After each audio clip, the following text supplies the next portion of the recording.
અમેરિકાના સપના જોનારા ભારતીયો માટે ત્યાંની સરહદો હવે લોખંડી દિવાલ બની ગઈ છે. એક એવો આંકડો જે સાંભળીને તમે ચોંકી જશો. દર 20 મિનિટે એક ભારતીય અમેરિકાની સરહદ પર પકડાઈ રહ્યો છે.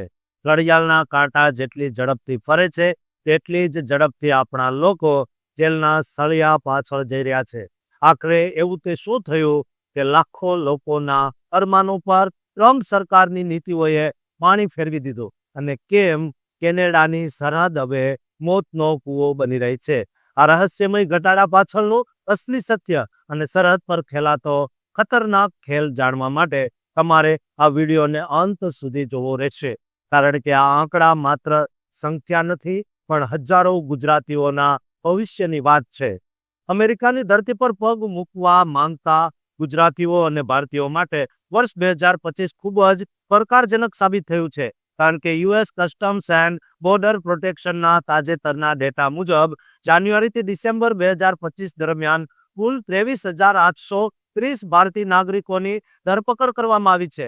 જો આપણે આ આંકડાને સમયના હિસાબે જોઈએ તો અમેરિકાના મીડિયા અને સમાચાર સંસ્થાઓ એવું વર્ણવવામાં આવ્યું છે કે દર 20 મિનિટે એક ભારતીય સરહદ ઓળંગતા પકડાઈ રહ્યો છે, જે ખરેખર ચિંતાનો વિષય છે. વર્ષ 2024ની સરખામણીમાં આ આંકડાઓમાં મોટો તફાવત જોવા મળ્યો છે. કારણ કે વર્ષ 2024માં 85,119 ભારતીયો પકડાયા હતા. તેની સામે 2025માં આ સંખ્યા ઘટીને 23,830 થઈ ગઈ, એટલે કે સીધો 72% ઘટાડો. આ ઘટાડા પાછળનું મુખ્ય કારણ ટ્રમ્પ વહીવટી તંત્રની અત્યંત આક્રમક ઇમિગ્રેશન પોલિસી, આઈસ દ્વારા કરવામાં આવતી કડક કાર્યવાહી, સરહદ પર અત્યારે સર્વેલન્સ અને પેટ્રોલિંગમાં ધરખમ વધારો કરવામાં આવ્યો છે, જેના કારણે ગેરકાયદેસર રીતે ઘૂસણખોરી કરવી લગભગ અશક્ય બની રહી છે.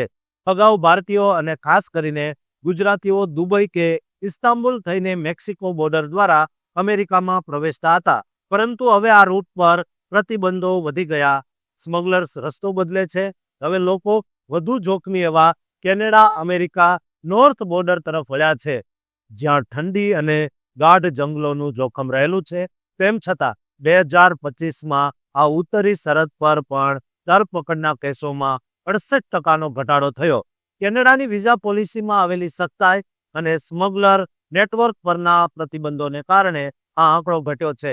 પરંતુ હજુ પણ અમેરિકા જવાનું આકર્ષણ ઓછું થયું નથી. આંકડાકીય વિશ્લેષણ કરીએ તો ફિસ્કલ વર્ષ 2025માં નોર્થ બોર્ડર પર 14,054 લોકો પકડાયા, જે ગત વર્ષના 43,764ની સરખામણીએ ઘણા ઓછા છે.